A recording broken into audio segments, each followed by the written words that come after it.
Katja, for the kind introduction. And in particular, thank you for the invitation. Actually, I feel very honored to present my research topic as a young researcher here among such famous researchers in this community. Yeah, I am a PhD student at the University of Vienna, and I'm a member of the Christian Doppler Laboratory, mathematical modeling and simulation of next generation medical ultrasound devices. There we work together in an interdisciplinary team of physicians, physicists, engineers, and mathematicians who aim to improve the current ultrasound devices. And my research involves quantitative imaging methods in ultrasound devices. And this leads me to the topic diffraction tomography and its application in ultrasound imaging. And today I will introduce some principles of diffraction tomography as well as our current results, which is a joint work with Clemens Kierisitz and Ottmar Scherzer.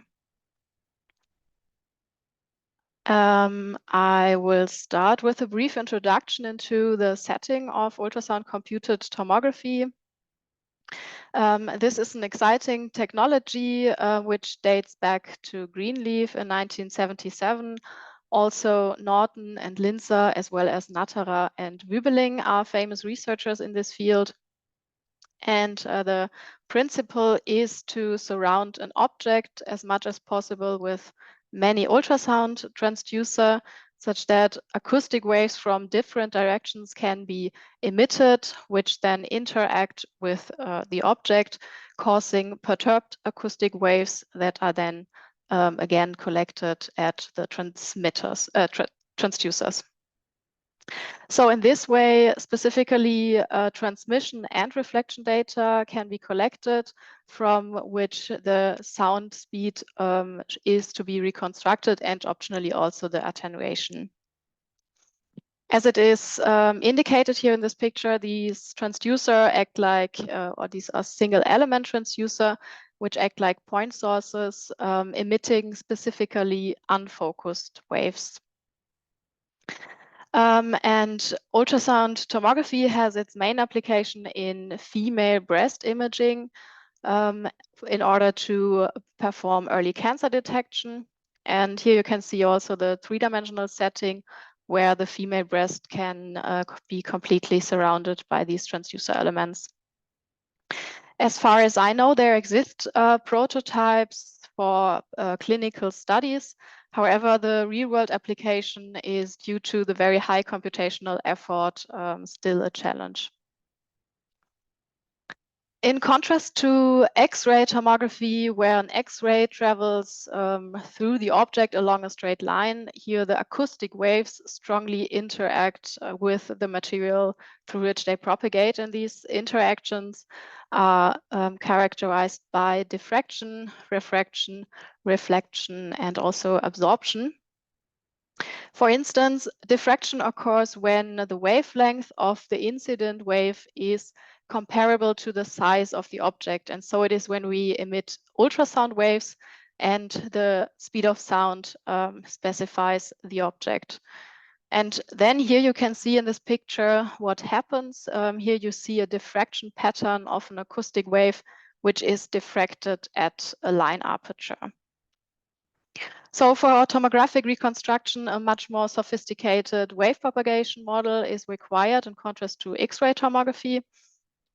And based on these wave propagation models, reconstruction methods can mainly be divided into two categories.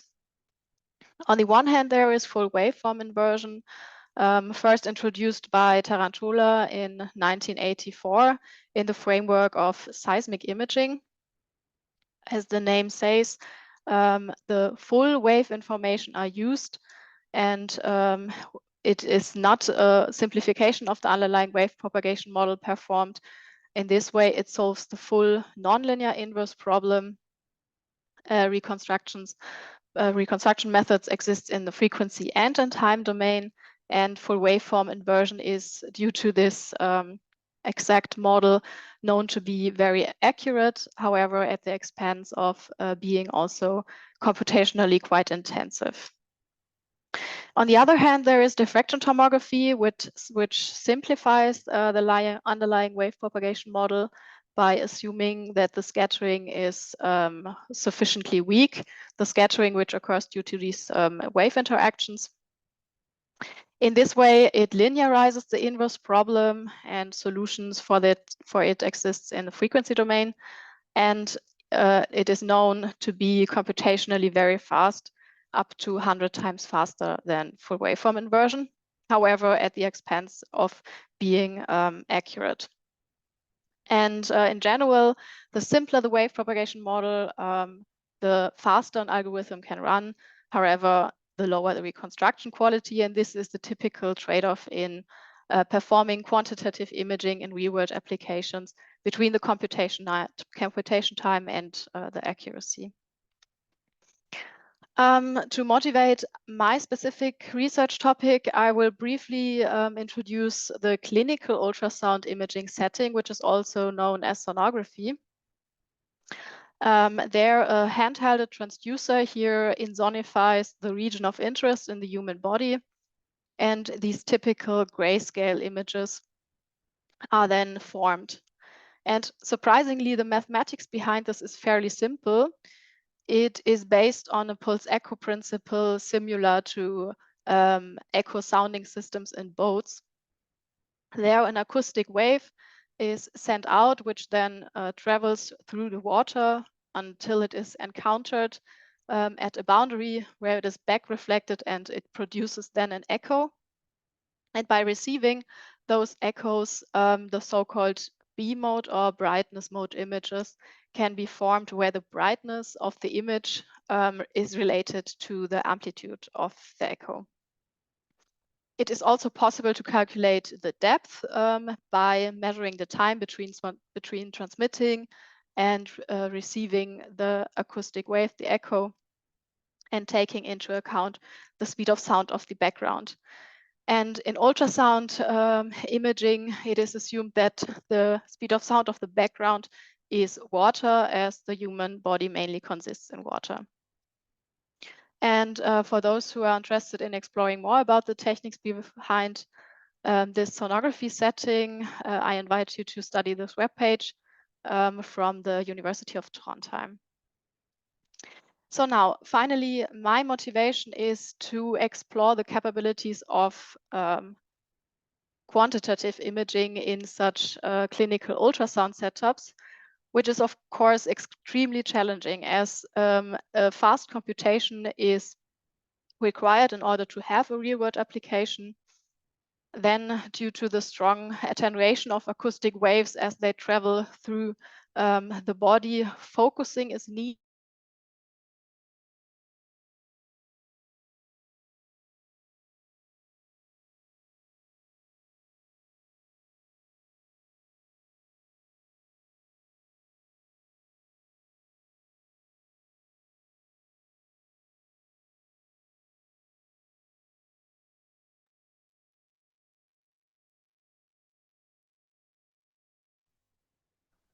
Sorry. I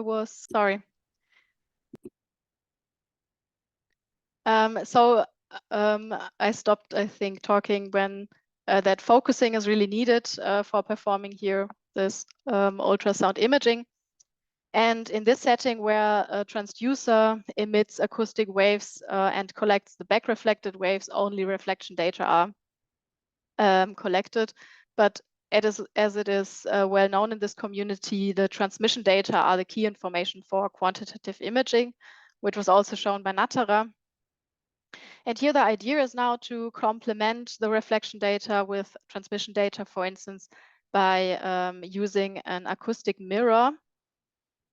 This was first proposed and tested by Richter in 1995, and also adapted then in this tomography setting from Natara. And the idea is here to place a metal plate behind the body, which serves then as an acoustic mirror, such that the transmitted waves are back reflected and can again be received by the transducer. Alternatively, it is also possible to locate a second transducer opposite to the first one, just for collecting then the transmission data. So finally, we somehow assume that our transmission data are valuable as they are the key information for quantitative imaging. And our goal is now to exploit diffraction tomography and inversion with such focused beams. And this is where the first part of my talk starts. And for that, I will really start with the basics. Although I'm interested in real-world imaging application, I will stay for this talk in the two-dimensional setting. But the extension to the three-dimensional setting is straightforward. So we assume that the wave propagation is harmonic in time. And the inverse acoustic scattering problem is as follows. Here we have an object characterized by the speed of sound. It is surrounded by an homogeneous background, having a constant speed of sound. And the physical parameter which describes the object is then the refractive index given by the ratio of the object to the homogeneous background. This object is then illuminated by an incoming wave. The wave interacts with the object and is then scattered outgoing from the object. Then, due to a specific measurement geometry, for instance, by having different directions of illumination, a receiver collects the data such that we have a set of measurements. The underlying scattering model mainly consists in the Helmholtz equation here. K0 denotes the frequency, and we assume that the incident field oscillates at this fixed frequency. The total field is composed additively of the scattered field and the incident field. It satisfies the reduced wave equation where n here specifies the object.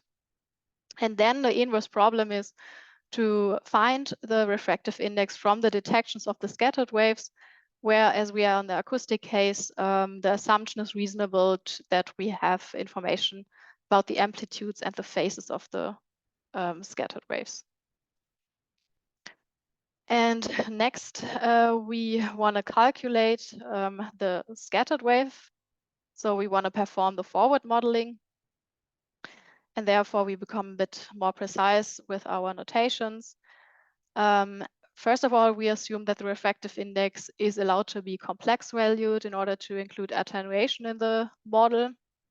Furthermore, we define the scattering potential to be the object function, which is just the deviation of the object to the homogeneous background. Here by construction, we assume that, or by construction, we have that the scattering potential is compactly supported here in form of a ball with radius RS. For later purposes, we already define the measurement line to be here located at RM. And then it is quite well known that combining the scattering model, the equations from the scattering model, the scattered wave satisfies here this inhomogeneous Helmholtz equation where the source term is defined or contains the scattering potential and the total field. By assuming now that we have only outgoing scattered waves, meaning that they satisfy the Sommerfeld radiation condition, a solution to this problem exists and is unique, and it can be calculated by convolving the right-hand side here with the Hankel function of first order, which is the fundamental solution of the 2D Helmholtz equation.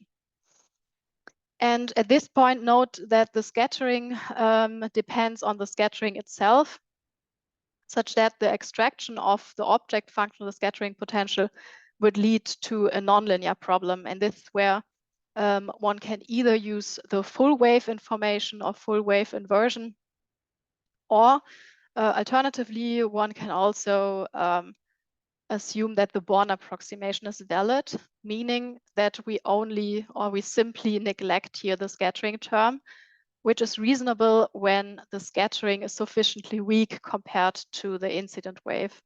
And this occurs when the object or its contrast to the homogeneous background is rather small in relation to the wavelength. And then the Born approximation satisfies the Helmholtz equation with here on the right-hand side now only containing the incident wave. And with this, I am now ready to introduce diffraction tomography. It is based on the Born approximation, namely by assuming that we have such a first-order scattering model. And diffraction tomography solves now the inverse problem of reconstructing the scattering potential from the detections of the scattered waves under the Born approximation. And up to this point, I haven't specified the incident acoustic wave. We only know it should satisfy the Helmholtz equation. And the conventional diffraction tomography approach is based on the assumption that it is the simplest type of solution of Helmholtz, namely a plane wave. And this setting is a very well-studied field. Here you can find a collection of papers and books dealing with this setup.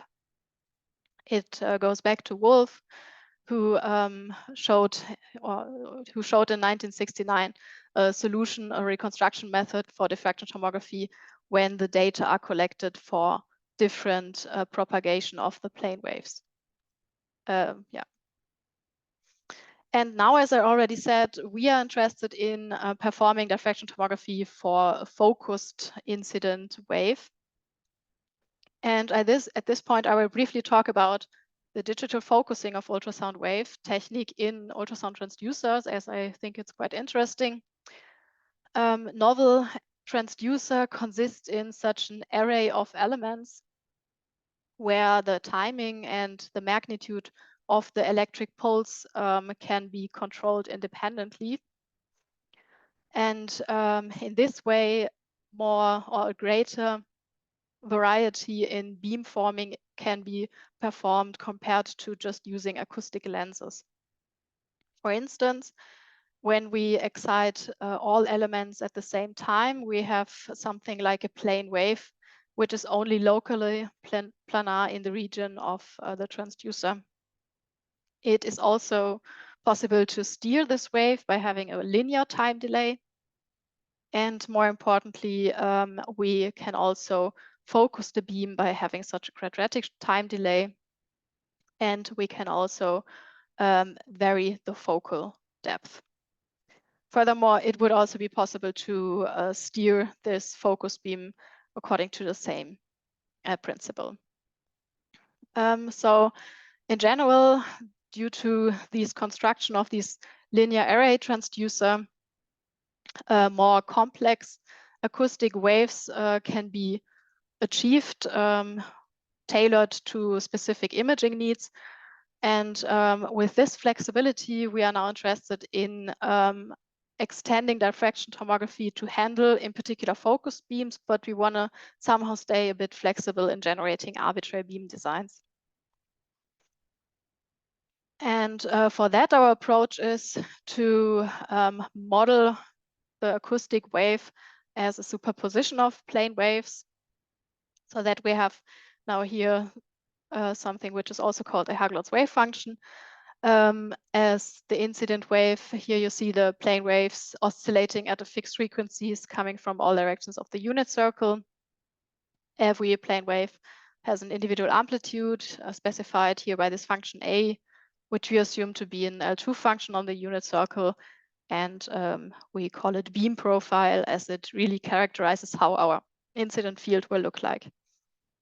And clearly, as we only have a superposition of plane waves, the incident field still satisfies the Helmholtz equation. And now let me show you how we specify with this representation focused beams. This is achieved by choosing the beam profile to be a Gaussian beam profile, where this capital A specifies the beam width. By setting A to be 0 when S2 is smaller than 0, we only consider downward propagating directions. And here in this example, you see in the first row the beam profiles and below the resulting incident waves. And as you see here, we have in the first case a typical Gaussian shaped or profile such that we emit or we are able to emit such a focused beam with its focus position in the origin. Then by choosing a narrower beam profile, the beam waist here gets wider and we have something like a locally planar wave. Furthermore, we can also rotate our incident field by shifting the amplitude function of the beam profile. So up until now, I haven't specified how we acquire our data for reconstructing a two-dimensional function. And in parallel to conventional diffraction tomography, where the incident plane wave is propagates from all directions of the unit circle, we propose also to rotate our focused beam according to a rotation matrix specified by the rotation angle theta. And this can be done, or this is achieved by rotating the beam profile, or in 2D, it's equivalent to translated. Oh, sorry. And then the full set of measurements is given by calculating the corresponding Born approximations and evaluate them on the receiver line. So our measurement data, which we denote by M, depend now on the first spatial component R1 and the rotation angle. And for reconstruction purposes, it is convenient to perform or to transfer the measurement data into the Fourier domain by performing with respect to R1, the Fourier transform of the data. And then we obtain a following Fourier diffraction relation. Here you can see we have with this, or by Fourier transforming the data, we have a relation between data and the object function. Here the Fourier transformed data are related to the object function also in Fourier transformed. But in our case, we multiply by the beam profile and we integrate overall propagation directions. So in this case, we do not have a direct relation. Here we have an indirect relation between data and object. Furthermore, let's take a look on this expression where F, the Fourier transform of the scattering potential, is defined. HK denotes the frequency vector, where the second component here is given by the square root of the wave number to the power of 2 minus the frequency to the power of 2. And we exclude so-called or the complex frequencies by assuming that K is only an element of this interval. And you can see an illustration here where we have chosen a direction orthogonal to the second unit vector. This HK gives us then such a semicircle of radius K0 shifted according to this. Next, for simplicity, we introduce a parameterization of the unit circle such that we can rewrite this integral according to the polar angle. And now the rotation goes into the beam profile by translating or by shifting the angles. And finally, we can formulate properly the inverse problem. We now want to extract the scattering potential from the measurements which are related to the object according to this indirect relation. And as we have here an integral operator on the acting on the right-hand side, we define this integral operator to be this capital A. And this integral operator just convolves a function with this beam profile. And with this definition, we can reformulate our inverse problem into a system of equations. A system because we have to perform this integral operator, or this integral operator acts for every K. And here you can see then that a two-step inversion process would be required, meaning that we first have to identify the Fourier data from the measurements, meaning that we have to invert this integral operator, and afterwards we can compute then the scattering potential via Fourier inversion. And I will now briefly talk about both inversion steps. We start with the first inversion step, meaning that we have to invert this integral operator.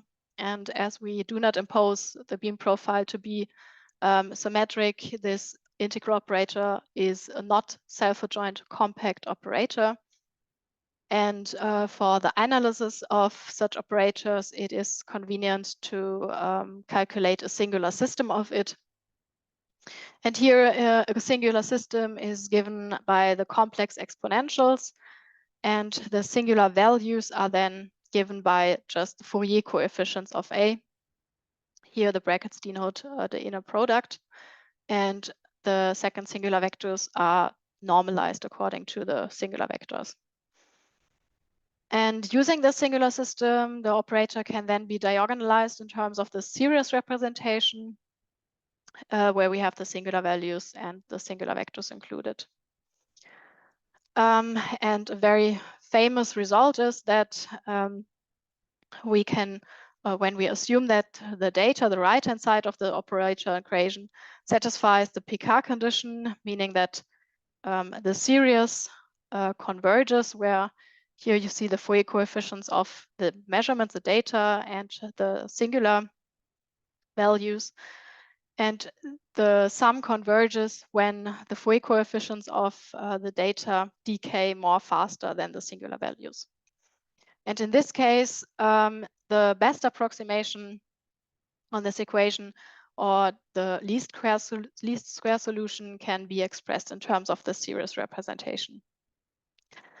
However, we cannot expect that this Picard condition is satisfied, in particular when we have our Gaussian beam profile, the singular values decay exponentially. And therefore, regularization is performed by just truncating the sum at a specific truncation level n, which acts here like as the regularization parameter. So this is defined as the truncated singular value decomposition, which we will use for the inversion. So now we assume that we identified the Fourier data from the measurements using the truncated singular value decomposition, at least approximately. And we again look at the domain on which we have access to the scattering potential.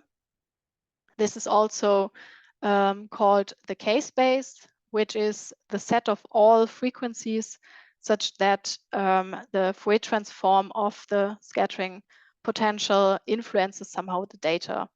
So the domain where we have access to the scattering potential in Fourier space. And as I already showed you, for a fixed direction of the unit circle, this was a semicircle of radius k0. Let us look now at the construction when all directions of the unit circle are included. I hope you can see this video. Also, here you see that the semicircle of radius k0 is translated around a full circle here in the red dashed line. I will show it again. So these semicircles are centered at the red dashed circle. And taking into account then an infinite union of the semicircle, we obtain here the following K-space, the domain in Fourier space where we have access on F.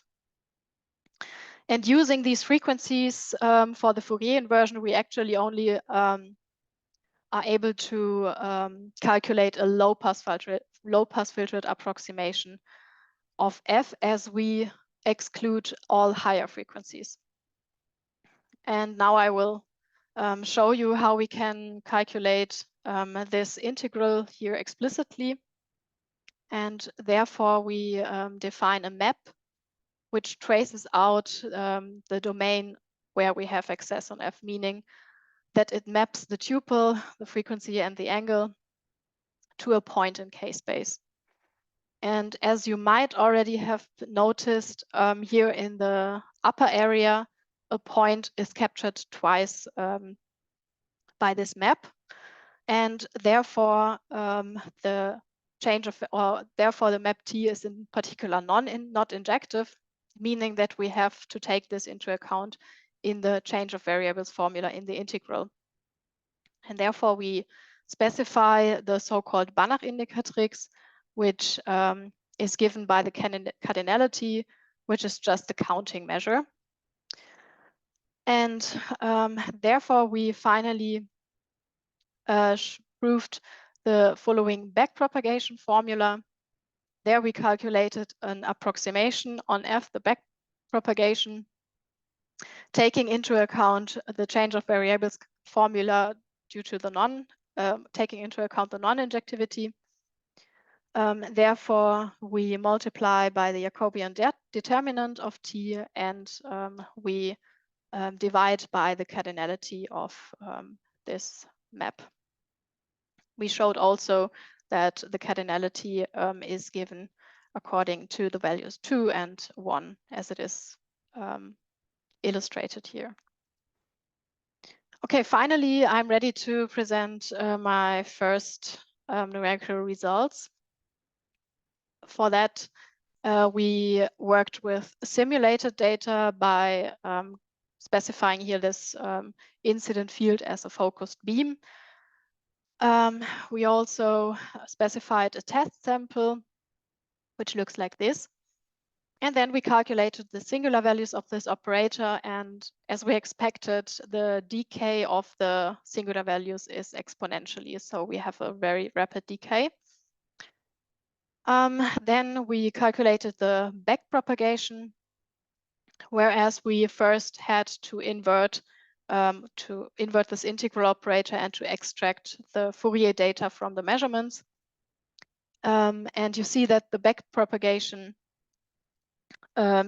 strongly oscillates here, and this is due to the fact that we have on the one hand the sharp cutoff in k-space, and on the other hand we had the truncated singular value decomposition, meaning that we neglect in both inversion steps higher frequencies.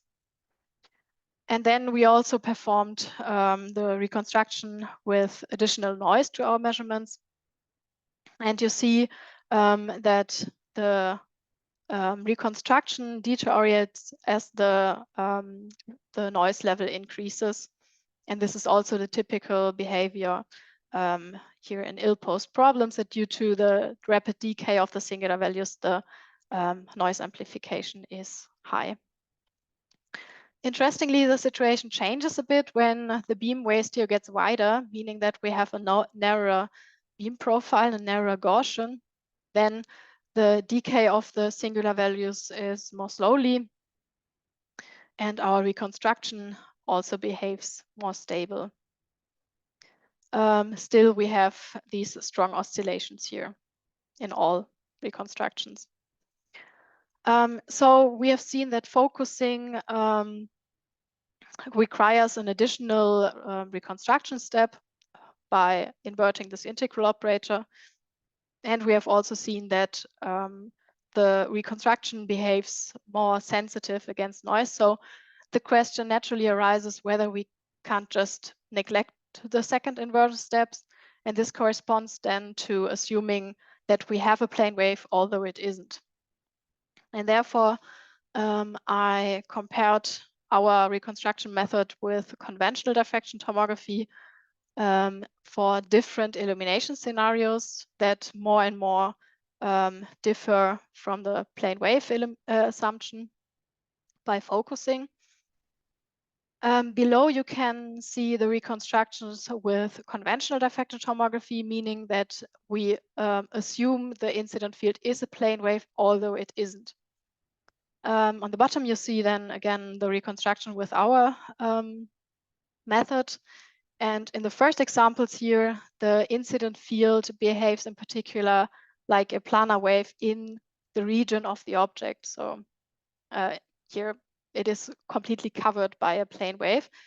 And you see in this case, one would indeed prefer conventional diffraction tomography against our method due to less oscillations, due to the fact that the second inversion step is then neglected.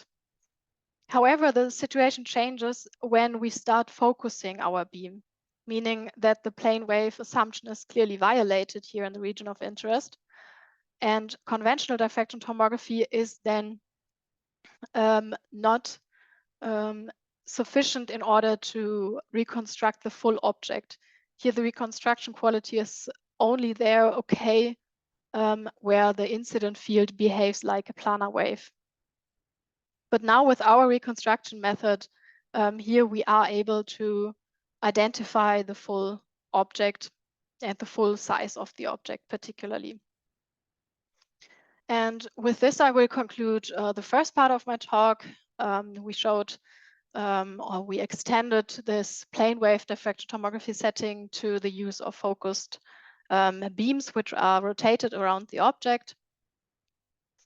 And we showed that our new model provides an indirect Fourier relation between the data and the object function, such that a reconstruction required a two-step inversion process by performing the truncated singular value decomposition and subsequently the Fourier inversion. We showed also that focusing leads to a solution which is somehow more sensitive to noise. But we justified our method by showing that conventional diffraction tomography is not sufficient when we have a strong focusing effect and we focus into the object. Then our method is preferred. And next, note that this new focused beam approach also allows for a higher flexibility in acquiring data. For instance, the idea would be now to replace the rotation of the focused beam by scanning the focus laterally through the object. And here with the second part of my talk starts by, which is titled as synthetic aperture diffraction tomography, and again, its application in ultrasound imaging.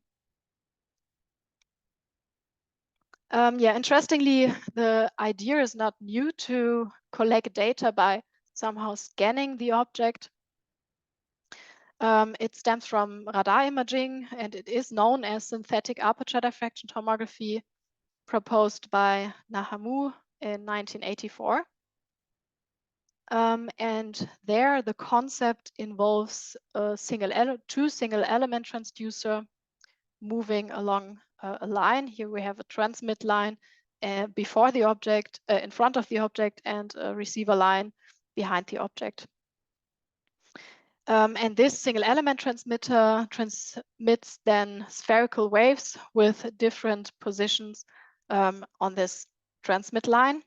These are, again, these waves, again, interact with the object, and the scattered waves are then collected on the receiver line here. And the idea of modeling these single element transducer, which moves along a straight line, is based on the so-called angular spectrum expansion, which is also just a superposition of plane waves, here weighted by a specific function. Let's call it still beam profile. And a spherical wave is then modeled according to the Weyl expansion by taking into account the plane waves from all directions. Here with this condition to set A to be 0, in this case, we exclude complex frequencies, so these so-called evanescent waves.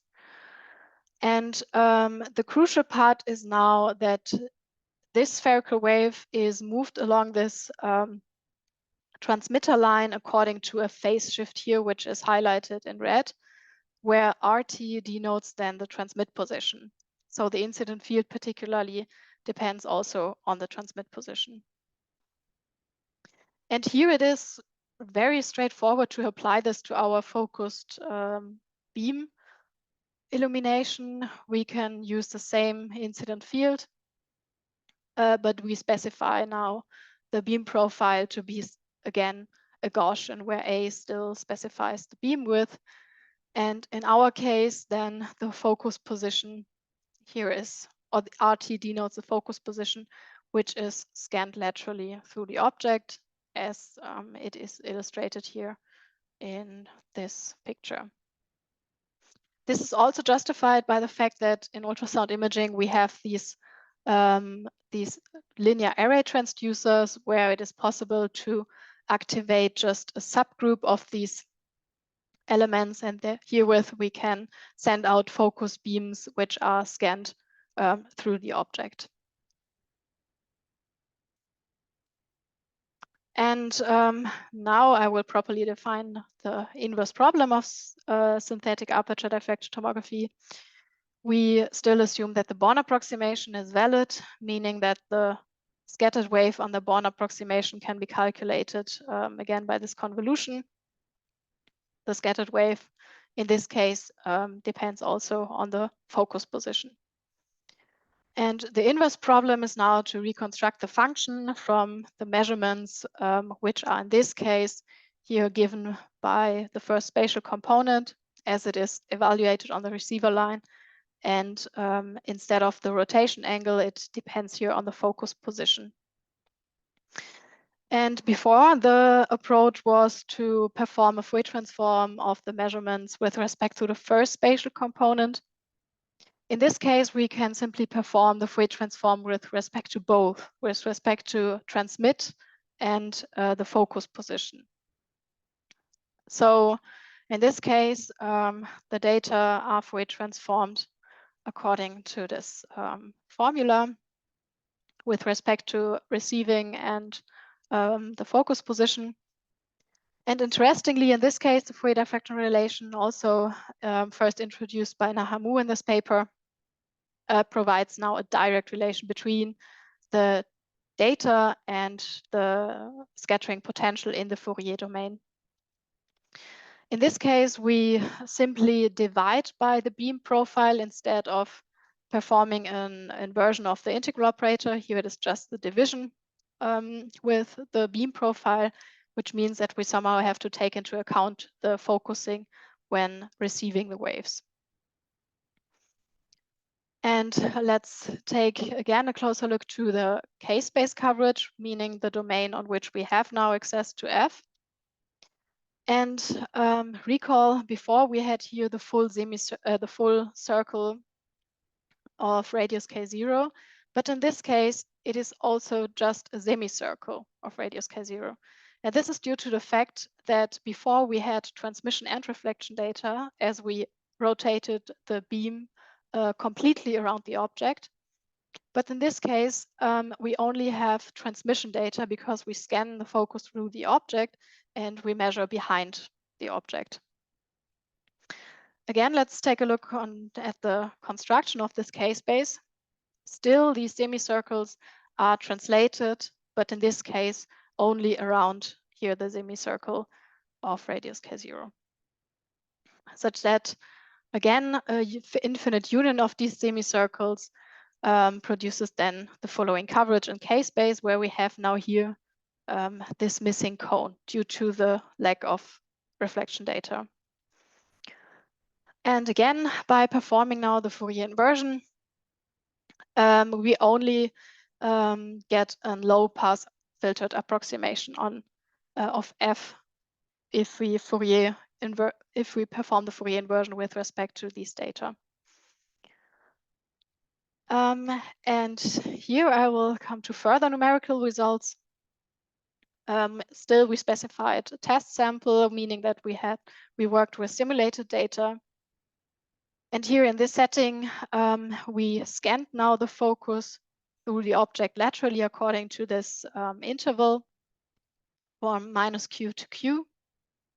And below you can find the reconstructions depending on the size of the interval here. For instance, when q is 10 times the wavelength, and so on. And the first observation is that the reconstruction quality increases as the size of the interval increases. And this is justified by the fact that for the Fourier diffraction relation, we assumed that the focus position can be moved laterally across or according to the real line. So that in this experiments, we naturally have somehow a limited view situation, as we can only consider an interval of this focus scanning. Additionally, you see here in all reconstructions this smear out effect of the objects, and this is due to the lack of reflection data, as we had this missing cone in the K-space. And to somehow, and to deal with this missing cone in the K-space, or to improve now the reconstruction quality, we propose to fuse somehow our models by including also rotational positions of the incident field. In this case, we only consider a discrete set of rotation angles. And in the Fourier domain, the rotation here goes into the K-space, where you already see that the semicircle given by this H will be rotated according to this rotation angle. And this means that we have a discrete set of these K-spaces given by the rotation angle, where the semicircle is then rotated according to theta I. And this we have to take into account in the Fourier inversion, where we now use all these discrete set of K-spaces to infer the scattering potential. But there we have to take into account the intersection of these K-spaces, meaning that we have to subtract with the integral over all these intersections. So this becomes maybe more precise if we again look at an example. Here we have included two rotational positions, two opposite rotational positions. Here we rotate counterclockwise according to the rotation angle pi over 4. And you see here that the missing cone is filled. Maybe for illustration, let's take again a look at this video. As usual, the semicircle is translated, but now around a rotated red dashed semicircle.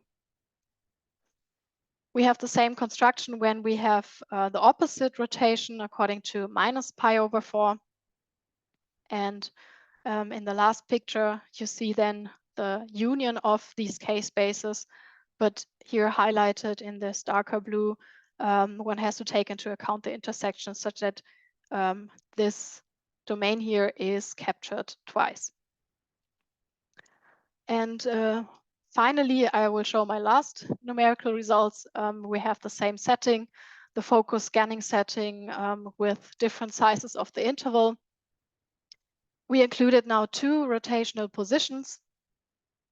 Still, we have the behavior as the interval, the size of the interval increases, the reconstruction quality also increases.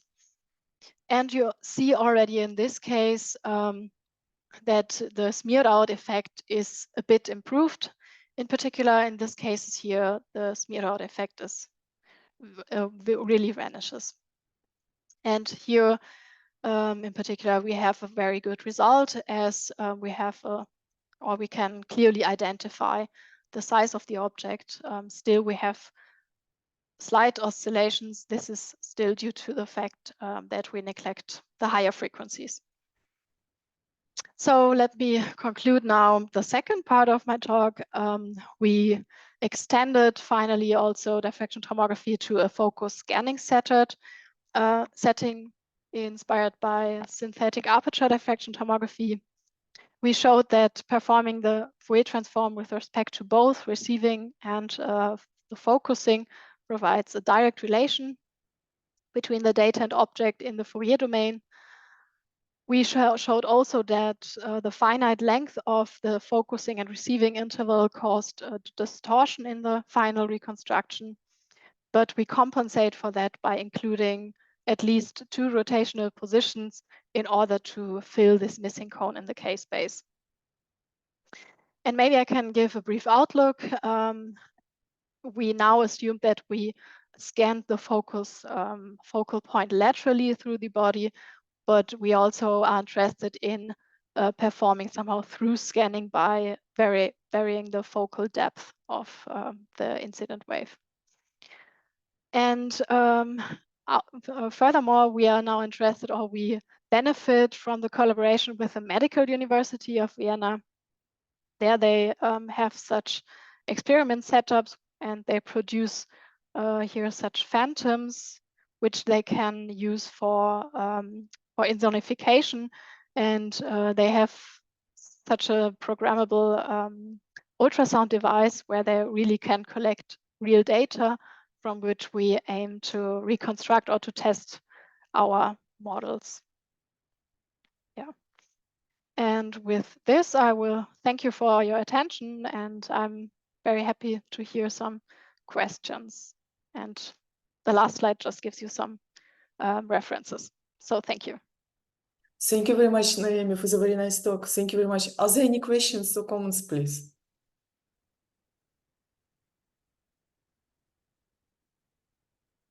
Please feel free to unmute yourself. Any questions or comments, please?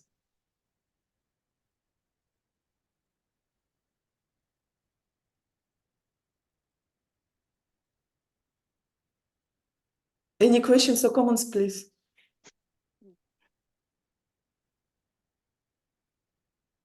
Okay, if not, thank you very much, Noemi, once again for the very nice talk. Thank you so much. Thank you very much, everyone, for coming. Thank you very much.